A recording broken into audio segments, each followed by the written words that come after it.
Hey, my good people, it's your girl Ashley, and I'm back with another lemon pound cake recipe. But this time, this is a lemon sour cream pound cake, y'all.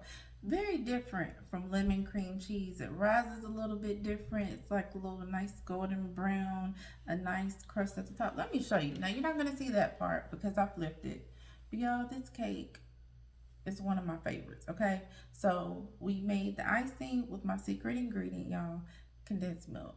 Definitely a game changer. You have to definitely try it in this icing. Don't skip out. Put lemon juice in this icing so the cake is very lemony. Okay. So let's go ahead and get into it. So I'll show you how to make this cake. All right, let's go. Okay, so we're using my new favorite today in this recipe, salted butter, y'all. You know, before I used to use unsalted and add salt. This salted butter has been a game changer. It really boosts the flavor of the pound cake.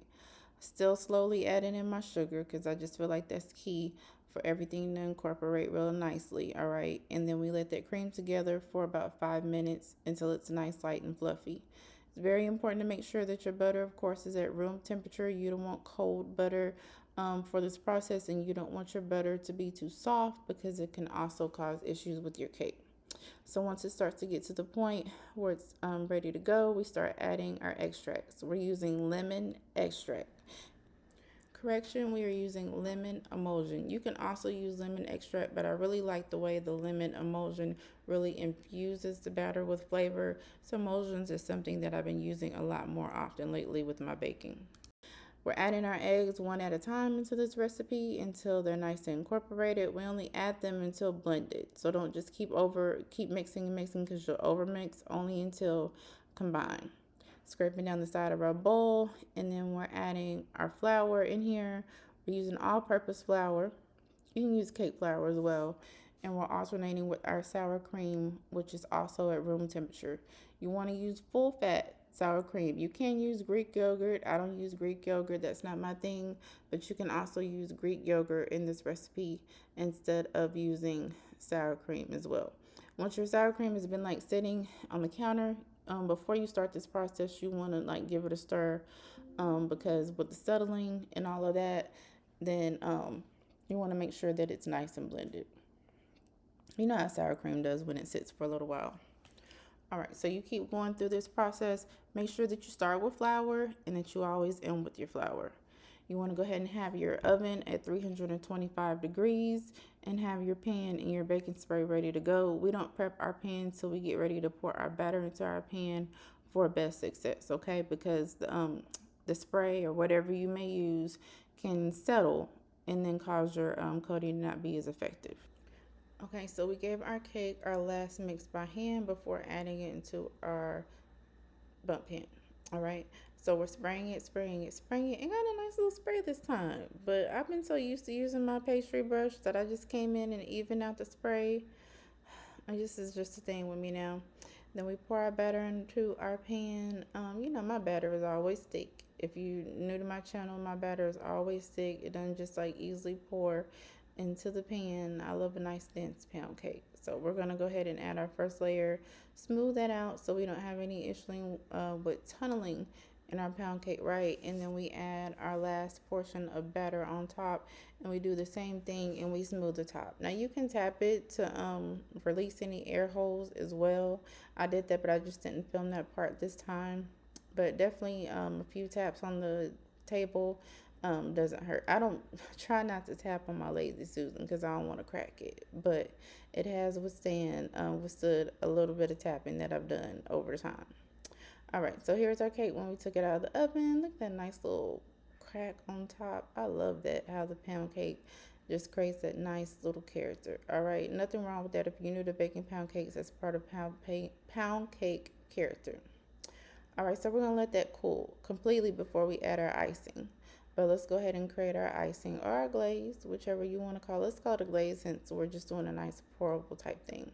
All right, so there's my secret ingredient, the condensed milk. We've added our melted butter. You can also use softened butter, and we're giving that a mix with the powdered sugar. You see, I switched the attachment on the mixer for this process. I only mix my batters with the paddle attachment, and then I come in with the whisk attachment when I'm making icing. All right, so we're letting that do its thing, and then we're going to add our lemon juice. So you want to slowly add your lemon juice until the desired consistency that you want to reach is there. I wanted my icing to not be too thin, not be too thick, all right, but also nice and pourable. So I just kept going in with the lemon juice until we got there. A lot of people have been asking for a more lemony pound cake. So there's different things that you can do to make your pound cake more lemony.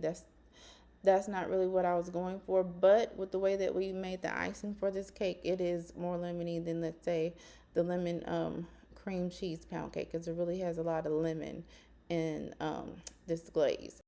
So I did the little pourability test at the end. That's always important, because at that point you may decide you want to add more lemon juice. You may decide that you added too much lemon juice and you need to add a little bit more powdered sugar to make it thicker. You know what I mean? So it's always good to test.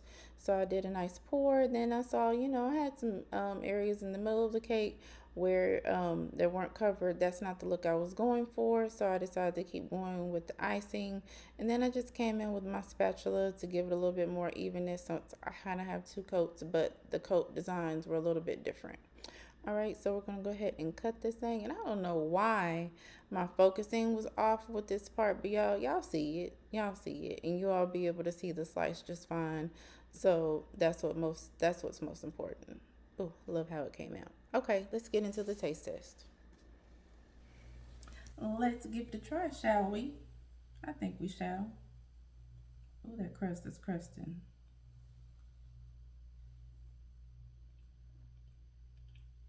I already know.